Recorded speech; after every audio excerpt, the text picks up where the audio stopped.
Hey everyone, welcome to AMC Movie Talk for movie fans. I'm your host, Ashley Mova, and this is the daily show where we give you all the latest news from the world of movies, plus insight into what it all means. Joining us as always is AMC Movie News Editor-in-Chief, John Campea. Greetings and salutations, everybody. Welcome to the show, the best damn movie-related show on the internet. Coming to you live from the Stream.tv studios here in Hollywood, California. We're so glad that you made us part of your day.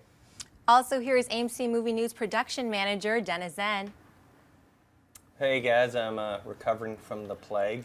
You sound much better. I am. This is like 100 times better than I was before this weekend. And unfortunately, I missed Aaron Darling's wonderful birthday party that I saw many cool pictures of. You were missed. Thank you. Also here is AMC Movie News Entertainment Correspondent, Aaron Darling. Hey guys, good to see you again. Thank you to everyone that tuned in for the live stream of the Boogie Nights birthday party. And thank you so much for the stream, for broadcasting out to the internet and sharing the experience with everyone. It was an amazing time. Thank you so much. And listen, before we get rolling, I just want to remind you guys once again, on January 2nd, AMC Movie Talk, the crew here, we are going to be doing a 24-hour live streaming AMC Movie Talk marathon, talking movies for 24 straight hours. And the reason we're doing this completely idiotic thing is that we are raising money for the disaster relief in the Philippines. As some of you know, last month, the most powerful typhoon in recorded history hit that country, and it is just a disaster over there. The need there is tremendously great. You can help us out right now. Actually, you don't have to wait for the marathon. Just go down to this URL you see below me here. That's at www.crowdrise.com/AMC Movie News Philippines. If you just want a link, look in the description of this video and you'll see a link. You can just click that, go there, click the Donate Now button and donate. We've already raised over $3,500. Thank you so much to you guys for helping us out and help us keep going. That would be great. Actor Joseph Gordon-Levitt has confirmed that he will star in and direct the upcoming Warner Brothers film adaptation of the popular graphic novel series Sandman. The film will be based on a script written by Dark Knight and Man of Steel writer David Goyer. John, what do you think of Levitt's involvement in Sandman? You know, it's funny. Sandman is one of these... and just to be clear here, we're not talking about the Spider-Man villain Sandman. We're talking about the Neil Gaiman Sandman. It's a very different Sandman, but let's be clear about that. Sandman is one of these characters that if you were to ask me, do I think you could make a commercially successful Sandman film? I would express my reservations. I mean, everybody in the comic book world knows them, but as you know, we've expressed it before, those of us in the comic book world are a finite minority when it comes to large. Also, the themes of Sandman. You know, of Morpheus, of the Dream Master. And this is a huge, kind of very weird kind of thing that's not going to be easy to market. Not that it can't be done. I'm just saying it's going to be a challenge. The people at Warner Brothers are going to have a challenge in front of them. But if you're going to get a guy like Joseph Gordon-Levitt involved, this is the right guy to get involved. I loved his first directorial effort with Don John. I thought he did a great job directing that film. He's obviously a magnificent actor. Would he have been the guy, if we put together a dream casting list for Sandman, would Joseph Gordon-Levitt have been on my list? I probably wouldn't have thought of him. But now that you put it in front of me, it's like, hey, an actor of this caliber. And you know, we also should point out, he's looking at directing it and writing it, probably producing it as well. David Goyer writing the script. You know, I have to be optimistic at this point. I'm not jumping up and down yet because I still question whether Sandman can be commercially successful. But aside from that, this all looks good to me. I love the story of Sandman. I love this actor, and I love him as a director. I'm enthusiastic. Aaron, what do you think?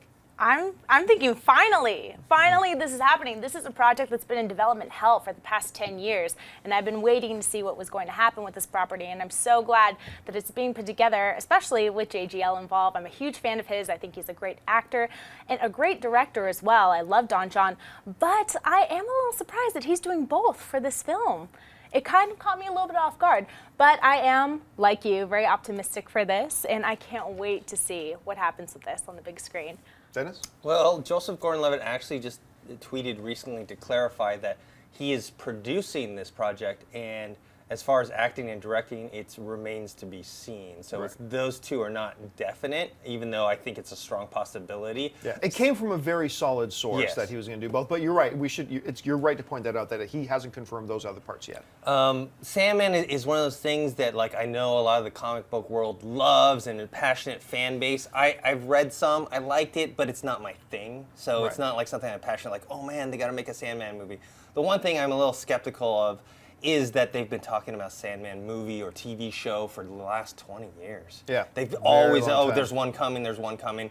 And like, I agree with you in the sense of it's not a commercially successful, viable franchise. It's gonna be Yeah, challenging. but maybe The Matrix wasn't when they were pitching that to studios. You think someone was like, "Yeah, this is going to but make a this lot is- of money, This guys." This is beyond. This does go beyond Matrix. I mean, Matrix at least This was is a like really Inception. wild sci-fi. This is even beyond Inception. I mean, when you look at Morpheus and you look at Death, and what were all the D's, all of his brothers and sisters, the D's. I can't remember. I just remember Death.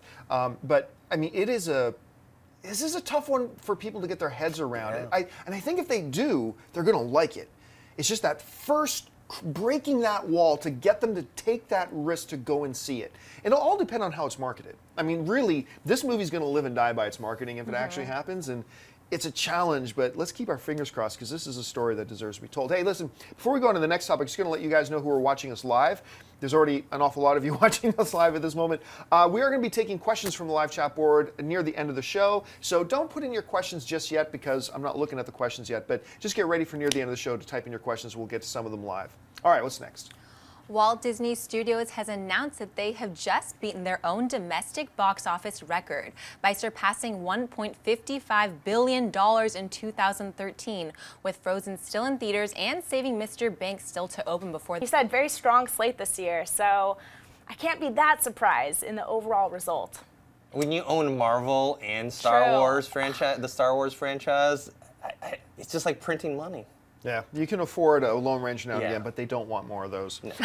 All right, folks, we reached that part of the show for buy and sell. Here's how this works. In front of her, Ashley's got a few other items in the world of movie news. She's going to run them down. Then Dennis, Aaron, and I are going to say whether we buy it or sell it. So, Ashley, what do we got?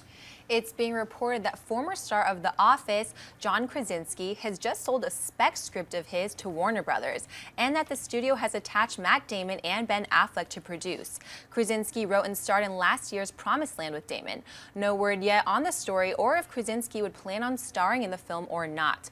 Aaron, buy or sell WB picking up Krasinski's script? I think it's almost a little too soon to tell. We don't know what the script is about. There are no details about it. And the only work that I've seen from Oren is Mortal Kombat Rebirth. But that was something that I did like. So just based on that and based on the people involved, I'm going to go ahead and buy this. Dennis? I'm going to buy it, and I hope that they haven't stated if he's going to star in it or not, but I hope he does because he's kind of at that level where people know him, but he's not a big movie star yet, if he wants to be.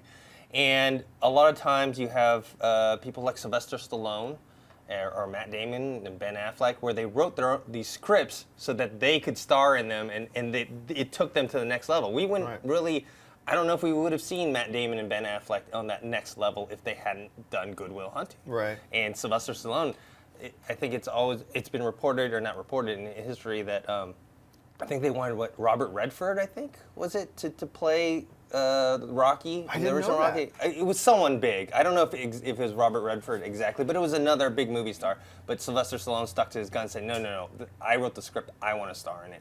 And now look at his career now. So hopefully Krasinski can do the same thing. Now, I'm going to buy this as well. There are a few people in the business right now that are as purely likable as John Krasinski. I mean, he's just a sweetheart, nice, wonderful guy. Once again, I keep bringing this up. Everybody always wants to disagree with me, but I'm right, is that it's really, really, really difficult for people who are big TV stars to then break out of that and become a movie star. I mean, Krasinski's been in a number of films and still hasn't been able to really get his feet planted as a film star. People still see him as Jim from The Office, and it's tough. But I agree with you 100%. I really hope that not only do they get this ball rolling with this new film of his, I really hope he puts his feet in it and he stars in it, and just give him one more shot to see if he can break that wall and become the movie star I think he could be if really given the chance. Marvel just needs to put him in a movie and make him do the next Chris Pratt thing. Yeah, maybe. Maybe that's the next option. All right, what's next? The new film Divergent hits AMC theaters everywhere on March 21st, with parts 2 and 3 coming in 2015 and 2016 respectively. However, it looks like the director of the film will not be coming back for parts 2 or 3. According to a report from Variety, director Neil Berger, who previously directed such films as The Illusionist and Limitless, is walking away from the franchise, and a search is on for a director to lead the next film, which is supposed to open in just 14 months. Dennis, buy buy or sell Berger leaving the Divergent franchise? I buy it. I buy it for the same reasons that I thought it was okay for Gary Ross to leave the Hunger Games franchise. If he feels like within that given time that they're allowing him that he can't make the best movie or a movie that he thinks he can be proud of, then stepping away I think is the right decision, because every director has a different style, a different pace, a different feeling when it comes to movies, and he probably just felt like, oh, I can't do it. It doesn't mean the next guy who comes in can't do it. And we saw Francis Lawrence do it with Catching Fire. He did a great job with that. So I buy him leaving. Aaron? I feel the same way. Without any explanation as to why he's walking away from the project, I have to assume that he has his own personal reasons to do so, and I think he should be able to do that. Not that I disagree with you guys, but I'm going to sell this that the studio would allow this to happen with 14 months until the next film is supposed to open. 14 months until that next film was supposed to open. They should have moved heaven and earth to find a way to keep him on board, unless they don't like the movie. If they think the movie's turned out crap, which I'm sure we're not going to see a press release about that, then I understand them going, yep, Neil, thanks for being here. Just show yourself out. But I like Neil Berger as a director. Not everything he's done has been gold, but I really did like Limitless a lot. I think that's an underrated film. I thought he was really good with the sensibilities he brought to that. But yeah, I'm thinking 14 months from opening the second film, letting the director go, letting him walk at this point, I think you move heaven and earth to keep him. So for me, it's a sell. With Avatar 2, 3, and 4 getting ready to go into production in New Zealand, director James Cameron talked recently with the Associated Press to talk about his upcoming sequels. In the interview, Cameron talks about the rumors that the new Avatar films will take place underwater, to which he said the following: "There's a fair bit of underwater stuff. It's been inaccurately said that the second film takes place underwater. That's not true. There are underwater scenes and surface water scenes, having to do with indigenous ocean cultures that are distributed across the 3 films." John, buy or sell Cameron's remarks? Buy, thank God. I'm seriously, the one thing that had me really hesitant about the Avatar movies was that rumor that basically the next movies are all going to take place underwater. What is it with Cameron and being underwater? Everything's got to be underwater. I don't have a movie to make being underwater. I'll make a documentary then about being underwater. Avatar 2, underwater. No, I'm really glad and relieved to hear it's not another James Cameron underwater adventure. And it makes sense. Look, Pandora's supposed to be this huge, green, lush, oceans and everything. I like the idea of exploring that world more and exploring the underwater part of it too. Sure, absolutely. I think that sounds great. I'm just glad it's not like discovering the underwater, Jar Jar Binks kingdom of I'm glad. Anyway, Aaron, what about you? I'm going to buy the comments too, because I think that would be a little bit much to see in Avatar 2, 3, and 4. But if anyone's going to make an underwater movie, it's Jim Cameron. And I say let's get him on board for Aquaman. Let's get him do the underwater scenes. Let's see Aquaman's world. Why not? I think he'd be the guy to do it. Dennis? I buy it as well. I'm glad it's not entirely underwater. But every time I heard about Avatar sequels being underwater, I thought of, do you remember, and probably 2 people are going to get this reference, that Smurfs ripoff cartoon Snorks? Oh, yeah. They were just looked like Smurfs, but they had little tubes on their head and they lived underwater. Oh my gosh, That's all I thought about every time they talk about it. But James Cameron has a great track record with sequels, with Terminator 2 and Alien, so I'll give him the benefit of the doubt. All right, well, listen, before we get into Mailbag, I want to remind you guys that there's a little film opening up in AMC theaters everywhere soon here called American Hustle, with an amazing cast. Now, recently, I sent Amy Rose, our very own Amy Rose Eisenbach, out to New York to sit down and talk with the cast of American Hustle. I want to share with you now just a little bit of her conversation with one of the stars of the film, Mr. Bradley Cooper. Take a look. So while your character wasn't a hustler or con artist per se, he was an FBI agent, he was still kind of hustling, right? What was his hustle? Well, his hustle was that he was trying to hustle to the FBI that he's better equipped than he is to deal with the project that he's trying to create, this huge, massive takedown of government officials and white-collar crime. And he's also trying to hustle his way out of his life and into a different life, and he really wants to I think he's sort of blown away by what Irving's able to do, and I think enraptured by it. And he falls in love with Amy, and he tries to sort of hustle. He doesn't really hustle his way with Amy. He's very honest. questions, your thoughts, questions, comments from the mailbag. You can email us anytime at amcmovietalk@gmail.com. Like I said, every day we take a couple questions out. Ashley's got a few messages pulled out of the mailbag. So Ashley, what do we got? Sam Bordnerchuk writes, "Hello AMC, I'm a big fan and I think you guys are all lovely. My question is, will there ever be an Austin Powers 4? I remember hearing a few years back that it was in early stages of development and that Mike Myers would like to return. However, since then I've heard nothing. I would love to hear all your thoughts and keep up the terrific work." I love the Austin Powers movies. Even the weakest of the three, which I thought was number 2, I really liked. And like one of the Michael Caine's, as his father, his one line, I've got a list of mine, I'll go over it sometime. That's my top 10 funniest single moments in films, single jokes in films. And Michael Caine, when he's talking about in Austin Powers 3, when it says, "There's only 2 things in this world I can't stand. One, those who are intolerant of other people's cultures, and the Dutch." One of, like, when he said it, I think I remember spitting popcorn out of my mouth laughing so hard. There's a very special place in my heart for these films, and not just because Myers is a good Canadian boy.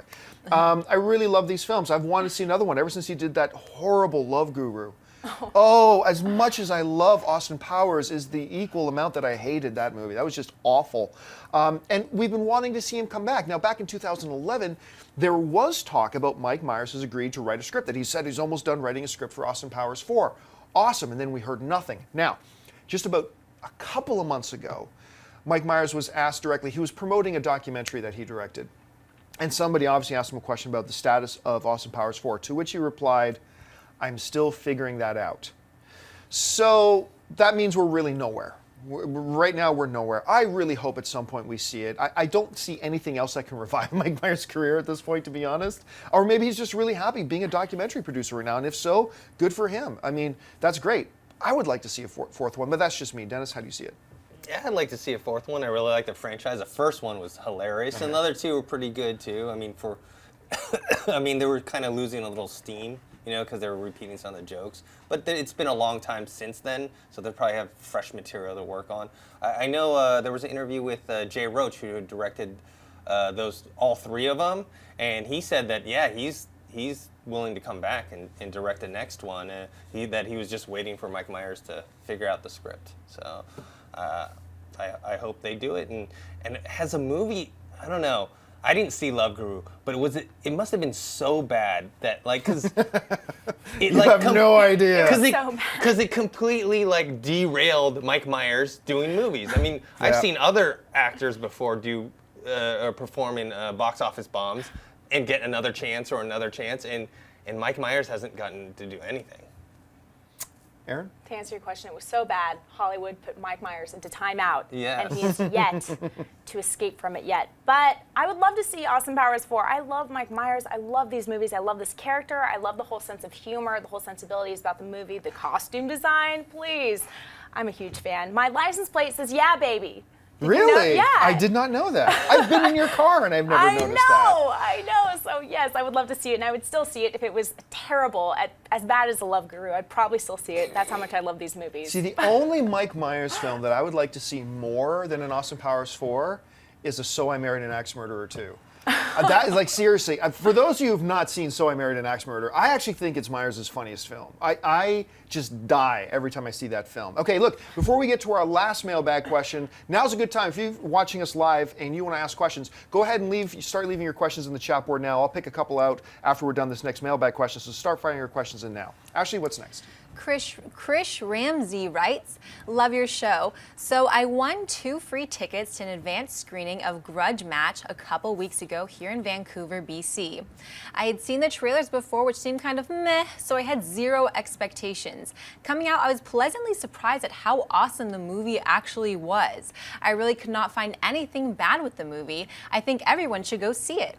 My question is, how do you think the movie will hold up this holiday season among other giants such as Anchorman 2, Hobbit, American Hustle, Wolf of Wall Street, etc.? It's a great question. And I have thought about that myself because, like you, I actually think Grudge Match, well, I'm glad I haven't seen it yet, so to be clear. I have really been looking forward to this movie. I think it looks hilarious. I love the cast. I'm just talking about De Niro and Stallone. I'm talking about the rest of the cast too. They all look hilarious. I think Kevin Hart juxtaposed against the rest of those guys is a brilliant mix. I'm hoping for great things for this movie. That being said, how will it stand up to films like Anchorman 2, which is open now, as a matter of fact, so that's a little bit different. But Hobbit, which is going to be in theater for American Hustle, Wolf of Wall Street, things like that. I don't know if it's going to hold up great. Stallone's last film, Bullet to the Head, was a flop. So it's not like people are rushing out. And it's not like De Niro is, as great as De Niro is, it's not like De Niro is drawing in huge, massive audiences at this point either. But the trailers have been really funny. I think the trailers have hit their mark. I think they're going to do okay business. I don't think it's going to get overrun and drowned, but I mean, I think it's not going to fare well when you compare it against an Anchorman, a Hobbit, a Wolf of Wall Street, things like that. But I think it's going to do okay simply because the marketing has been so funny. Dennis? I think it's going to do okay just because of the cast. And, we always forget that the movie-going audience isn't just teenage boys. There is other audiences out there, and an older audience I think would appreciate seeing Rocky fight Raging Bull, and just for that fact alone, and they may not be interested in seeing The Hobbit or anything else. And I definitely know like Wolf of Wall Street is a movie that some older people might find a bit too much for them. So something like this might be a nice diversion, kind of like how Las Vegas was. Aaron? Yeah, I definitely think this film has an audience, for sure. These are big stars. They can draw people into the theaters. That is proven. But it's not going to make the same amount of money as the other films' contention. So, unfortunately, I don't have the highest of hopes for it in terms of the box office. But I will go see this movie. I will definitely go see it. I see it as well. All right, folks, well, listen, that's it for Mailbag. We're going to take a couple questions now from the chat board because there's nearly 1,000 of you guys watching us live right now. So here's a couple of questions that have come in. I am T-Buck, asks a question. With the very recent success of Beyonce's new album having no leaks or advertising, do you think that a big blockbuster-type movie could do the same thing and be successful? For those of you who don't know what he's talking about, Beyonce just out of nowhere dropped a brand new album. Like 30 tracks on it, with music videos that go along with every single one. No marketing. Like most people had no idea it was coming. Just all of a sudden, boom, one day there it is. And it's done very well. Can a Hollywood blockbuster do the same? So, could tomorrow you come out with a big action-adventure film starring, I don't know, Jason Statham and Harrison Ford, whatever. They did do a movie together actually once, where Statham was the bad guy. But anyway, I digress.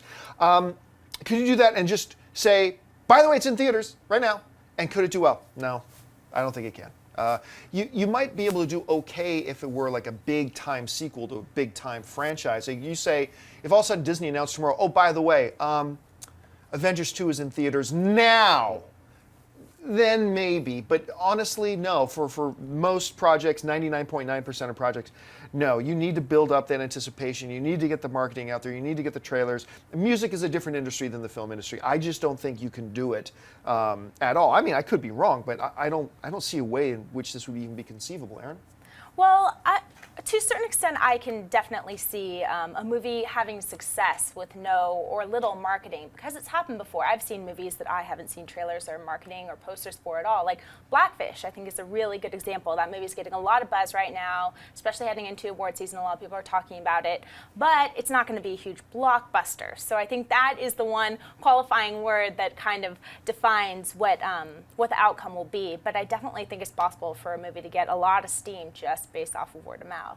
Dennis? I just don't think it's even possible in terms of execution-wise, because you're talking about movies that involve so many people and so many moving parts that there's no way they would even be able to keep it a secret, versus an album. Okay, Beyonce can just roll into a recording studio and no one really knows. Is she recording an album? Is she recording a single? Is she recording something for someone else's album? She's, like keeping that under wraps is relatively easy versus a movie where you have like giant productions and, people are taking pictures all the time. I mean, remember Dark Knight Rises, they were taking pictures of all the like outdoor fighting scenes, and we got to see glimpses of that even before the trailer came out. So I don't see how it's even physically possible for it to happen. All right, listen, guys, we're just about out of time here, so I'm just going to rush through a couple of questions that have come in the chat board here really quick. Jay Vardy writes, hey, John, could you tell us what's going on with Daniel Craig and Rooney Mara's Girl with the Dragon Tattoo Part 2, I'm sure you're talking about. Love the first one. Are the sequels happening or not? I really want them to happen. The sequels are going to happen. There's a conflict going on right now between Daniel Craig and the studio about salary and pay because the studio didn't make as much money as they were hoping, and I believe there's still negotiations going on there. It should have happened already. The original plan was for the sequel to Girl with the Dragon Tattoo to happen already. I personally like the North American remake better than the original, and I really like the original. That's just me. Let's see here. Fabricia Rhino writes, thoughts on The Secret Life of Walter Mitty? I saw it. I liked it very much. It wasn't as good as I was hoping it would be, but I did like it very much. Aaron Nova writes, Babylon 5. Any chances of a similar show will return to TV networks? No, I don't think so. Magnaz5 writes, question, if Dumb and Dumber is a huge success, if Dumb and Dumber 2 is a huge success, do you think Jim Carrey will go on to do other classic sequels such as Ace Ventura? No, I think there's been a huge audience for Dumb and Dumber. It's a huge cult classic that people have been dying for a remake to. He did an Ace Ventura sequel and it sucked. So I don't think you're going to see him go back to that. Down Low Diffin writes, Predator reboot? Don't think so. I think if they do anything with Predator, they'll just continue on in its own mythology. I don't think they'll actually properly reboot it. Fuzzy Bunny in Aterod writes, question, fellow Canadian, what do you think of Chris Evans as Hal Jordan? Maybe, but I like Ryan Reynolds as Hal Jordan. I'd like to just stick with that. No, he's Deadpool. Or he might be. Yeah, he might be. And last question comes to us from Hexapod 2000. Question, does Fox think that the Avatar sequels can top the Titanic and Avatar 1? They certainly hope it can. Whether it actually will, I doubt it will. I don't think they'll come close to it might come close. I don't think the Avatar sequels will come to the same box office numbers as the first Avatar, but I think they'll do very, very well. All right, folks, that is all the time we have for today. Thank you so much for joining us. Listen, I'll remind you once again, help us out to help the people who are the victims of the typhoon in the Philippines. Go on over to the URL you see below me here, crowdrise.com/AMC Movie News Philippines, or just go to the description in the video and you'll find the link. Go there, click donate, donate $10, $50, $100, whatever you can. Show the world that us online movie film nerds can actually do some good. I want to thank, first of all, the people sitting at this table, our entertainment correspondent, Aaron Darling. Aaron, where can people find you online? Twitter, Aaron A. Darling, Facebook, Aaron Darling fan page, and YouTube, Aaron Ashley D. Power to the nerds. Donate, guys. Our production manager here at AMC Movie News, Mr. Dennis Zen. Dennis, where can people find you online? You guys can find me on Twitter at ThinkHero and on YouTube, ThinkHero Pro. And our lovely host today, sitting over there in her quiet time corner, Miss Ashley Mova. Ashley, where can people find you? You guys can find me on Twitter at Ashley Mova. And you can find me online on the various social media networks, just at John Campia. Thanks a lot for joining us, guys. My name's John Campia for AMC Movie News, and until next time, bye-bye. If you like this video, be sure to give it a thumbs up, and don't forget to subscribe to AMC Movie News on YouTube. It's free and a great way to stay updated with all the latest movie news and check out our daily show, AMC Movie Talk. Also, don't forget to check us out on Facebook and Twitter to stay in the loop for our special prizes, giveaways, and contests.